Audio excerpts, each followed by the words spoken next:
और खबरों में बात करेंगे राजधानी रायपुर की। रायपुर में पूर्व मंत्री शिव डहरिया का बयान सामने आया है, जिसमें उन्होंने कई मुद्दों पर अपनी प्रतिक्रिया दी है। धान के बढ़े हुए दामों पर उन्होंने कहा है कि सरकार का कहना है कि किसानों को बढ़ा हुआ मूल्य नहीं देंगे। यह छत्तीसगढ़ के किसानों के साथ धोखा है।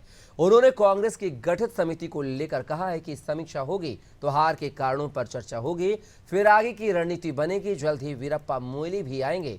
इसके अलावा उन्होंने मुख्यमंत्री विष्णुदेव साय मंत्रिमंडल को खटारा बस करार देते हुए कहा है कि उनके सभी मंत्री खटारा हो गए हैं, एक भी मंत्री काम का नहीं है। बृजमोहन अग्रवाल के इस्तीफे पर उन्होंने कहा है कि मुख्यमंत्री ने अपने निवास पर जबरदस्ती इस्तीफा दिलवाया है। बृजमोहन अग्रवाल बहुत दुखी हैं। देखिए, कल कैबिनेट की बैठक थी और मुख्यमंत्री जी और कृषि मंत्री जी का कहना है, सरकार का ही कहना है कि हम किसानों को बढ़ा हुआ मूल्य नहीं देंगे। ये तो छत्तीसगढ़ के किसानों के साथ धोखाधड़ी है। निश्चित रूप से जब पार्टी की कोई हार होती है तो उसकी समीक्षा होती है और बहुत दिनों से मांग चल रही थी कि समीक्षा होना चाहिए। तो हमारी पार्टी ने पूरे देश भर में जो कमेटियां गठित की है, हमारे प्रदेश में भी आदरणीय वीरप्पा मोइली जी और आदरणीय हरीश चौधरी जी के नेतृत्व में कमेटी बनाई है और समझते हैं कि जल्दी वो आएंगे और समीक्षा होगी।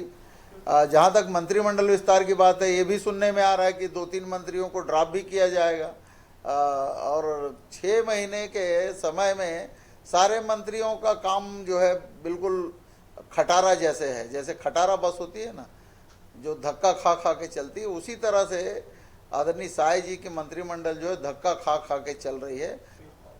देखिए, बृजमोहन जी बहुत दुखी हैं।